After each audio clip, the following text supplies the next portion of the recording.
Hi friends, welcome to our kitchen. जब भी कुछ चटपटा खाने का मन करे या कोई पार्टी है या फिर कोई गेस्ट आ रहे हैं, एज ए स्टार्टर पोटैटो के कटलेट्स आर ऑलवेज बेस्ट। तो चलिए झटपट से इसकी रेसिपी हम स्टार्ट करते हैं।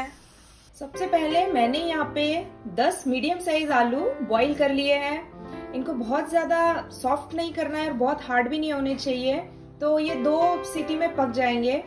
तो आप इनको बॉईल कर लीजिए, इनको ठंडा होने दीजिए और फिर हम इनको मैश करेंगे। आलू को हमने अब अच्छे से मैश कर लिया है।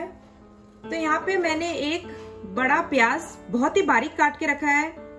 3 चम्मच पीनट्स है जिसको मैंने ड्राई रोस्ट कर दिया था और उसके बाद उसके स्किन निकाल के उसको थोड़ा सा पीसेस में कर दिया है, मोर्टार में कूट दिया है। थोड़ा सा हरा धनिया लिया है। 3/4 इंच जिंजर है जिसको मैंने ग्रेट कर लिया है और 4 मिर्ची जिसको मैंने बारीक काट लिया है। अब ये सब चीजें एक एक करके आप इसमें मिक्स कर दीजिए। पीनट डाल दिया, प्याज डाल दिया, धनिया, जिंजर और मिर्ची सब इसमें डाल लीजिए। अब इसमें 1 टीस्पून सॉल्ट डाल लीजिए, आधा टीस्पून रेड चिली पाउडर। आप ये अवॉइड कर सकते हैं अगर आप छोटे बच्चों के लिए बना रहे हैं, तीखा नहीं खाते हैं तो। अब ये मसाला, प्याज, आलू को हम बहुत अच्छे से मिक्स कर लेंगे। आप इनको अच्छे से हाथ से मिक्स कीजिए। ये आलू मसाला हमने मिक्स कर लिया है, तो यहाँ आधा टेबल स्पून चाट मसाला भी इसमें डाल लीजिए। फिर इसको अच्छे से फिर से मिक्स कीजिए। अब 4 ब्रेड ले लीजिए। इनको छोटे छोटे टुकड़ों में या तो पीस कर लीजिए या फिर चाहे तो मिक्सर में अच्छे से पीस लीजिए। मैंने यहाँ पे ब्रेडों को अच्छे से मिक्सर में पीस लिया है ताकि ये बारीक हो जाए और आलू के मसाले में अच्छे से मिक्स हो जाए। डाल लीजिए इसको आलू के मसाले में और इसको अब अच्छे से मिक्स कर लीजिए। ये ब्रेड आलू में डालना बहुत इम्पोर्टेंट है बाइंडिंग के लिए, ताकि मसाला से जो कटलेट बना रहे हैं वो टूटे ना। अभी आलू मसाला सब अच्छे से मिक्स हो चुका है, तो आप अपने हाथ पे थोड़ा सा तेल लगाइए,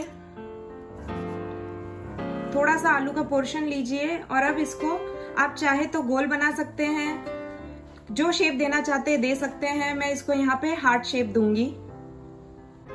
इस तरह का हार्ट शेप बनाइए। आप कोई भी शेप दे सकते हैं इसको, हार्ट का, ओवल का, ओकेजन के हिसाब से आप शेप डिसाइड कर लीजिए।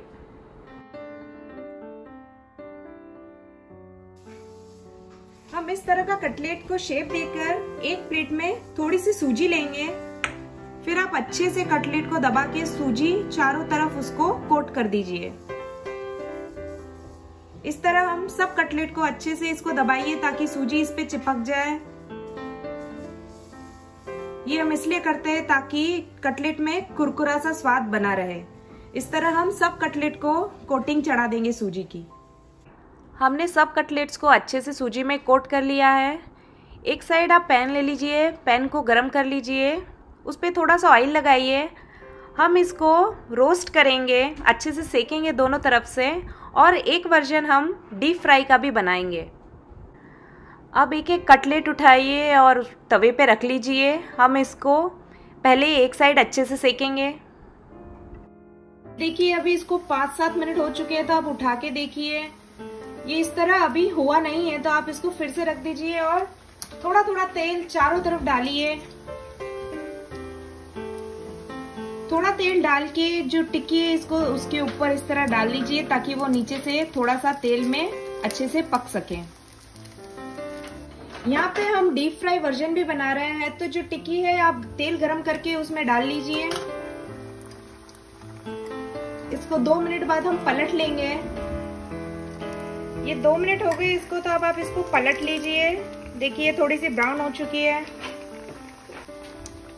ये देखिए इस तरह की ब्राउन हो चुकी है, तो आप इसको तेल से निकाल लीजिए। डीप फ्राई जल्दी हो जाती है। आप कटलेट्स को उठा के देखिए इस तरह का हो गया है, मतलब ये पक गया है। तो आप तवे पे थोड़ा सा ऑयल ले लीजिए।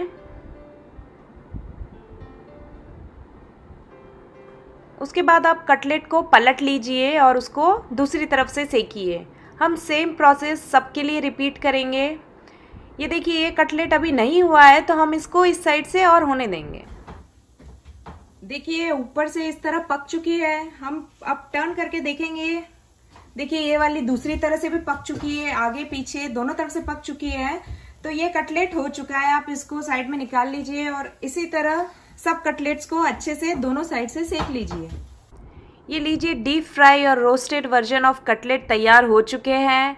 आप इस रेसिपी को ज़रूर ट्राई कीजिएगा और करें तो मुझे कमेंट सेक्शन में ज़रूर बताइएगा। आई होप आपको वीडियो पसंद आया होगा। Thank you so much for watching.